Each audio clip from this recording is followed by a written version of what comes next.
大家好，我是小燕，我是阿成。你对昂古粿有什么印象呢？它在拜拜的时候，还有满月礼盒会出现的传统糕点哦。它颜色红红的，好像很好意头，然后它样子有可爱的乌龟这样子，代表着长寿。这期跟你分享用简单的方式来制作昂古粿，还有一些制作心得，我们一起来制作吧。看有香蕉了，看那边叶子很多，要修剪一下。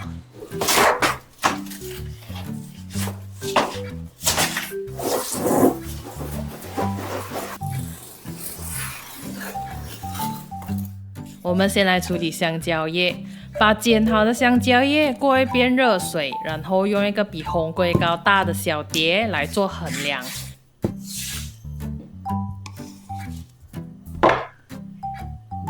剪出16片的香蕉叶糕点，给你看香蕉叶为什么需要烫水。这个是没烫水就剪的，会卷起来；这个是剪了才烫水的，也不能。这是烫了才剪的。在剪好的香蕉叶上抹一层食用油防粘。准备好糕点后，我们就来制作绿豆馅。剪2片香兰叶，清洗干净后打个结，放入气压锅里。把100克剥皮绿豆清洗干净，要清洗多几遍，直到水不黄为止哦。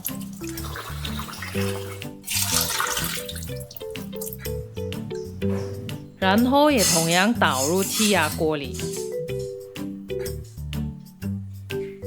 接着加入60克的砂糖。1/4茶匙盐，200克清水。不同品质的绿豆吸水性会不一样，你可能需要调整水的分量哦。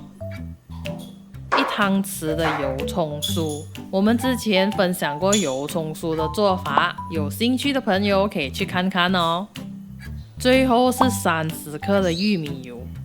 我没放红葱油呢，是因为味道太重了，它会盖掉绿豆的香味。然后把所有食材稍微搅拌均匀，用气压锅煮15到20分钟。等气压锅漏完气后才打开。先把香兰叶拿掉，然后用刮刀按压和拌均匀。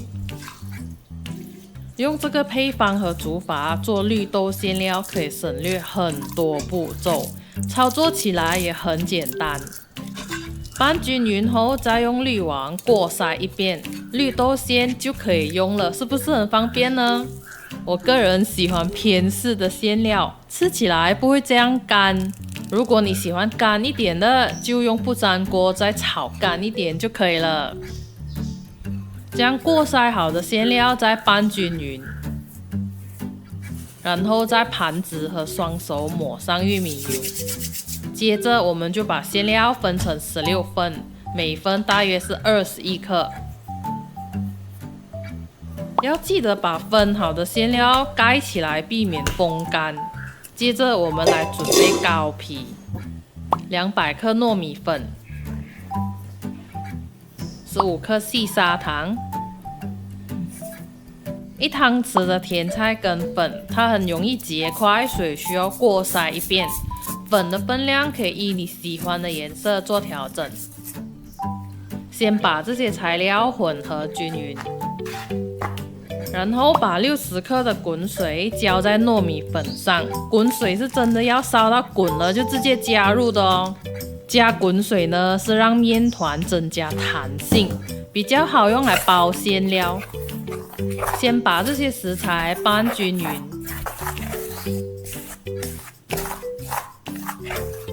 接着再加入100克的清水，继续拌均匀。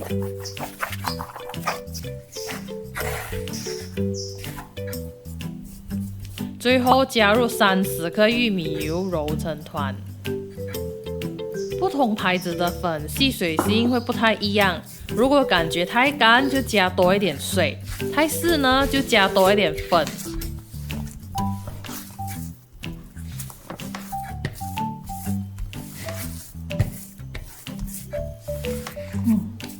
揉好的面团是像这样能拉伸又有弹性的。我们同样也要把它分为16份，每份大约25克。同样的，记得要把还没用的面团盖起来哦。接着在红龟糕模具里刷上食用油，每印一粒都需要刷上一点油哦。要用粉或者是用油都可以达到防粘的效果。我用油是因为蒸好后就不需要再刷油了。油太多的话需要擦掉一些哦。包红龟糕其实不难的，我觉得比较难的是要印出美美的图案，还有唾沫啦。把面团整理大张后，馅料包进去，收好口，然后撮合就好了。我的心得是在面团和手涂上一些油，然后把它搓成长条状。先对着中间的寿字按下去，再将整个模具按满。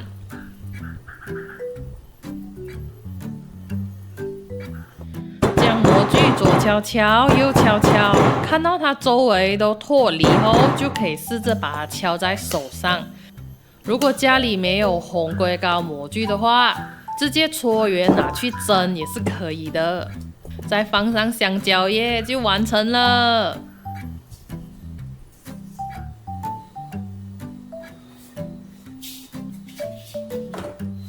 锅子的水滚了之后，才把蒸笼放上去，大火蒸10到15分钟。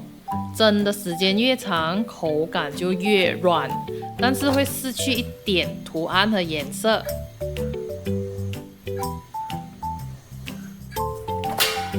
蒸好后拿出来晾凉就好了。我是试做了很多次，觉得呢，图案要美又能软糯拔丝的是不太科学啦。因为蒸的时间长，糕就能软糯拉丝，但是图案就会淡化。而你把面团的水分提高呢，就很难印出美的图案哦。但是糕呢，就一定是软糯拔丝，所以呢，就要在这之间拿捏一个平衡哦。收冰箱后要拿来蒸热吃呢，是蒸久哦，颜色会变淡，因为天然蔬果色没有这样稳定，在长时间高温下会氧化。除了可以蒸热来吃之外呢，煎呢更加是别有一番风味，煎到这样皮恰恰，然后有点像烤年糕这样的昂古龟，我以前是特别喜欢吃啊。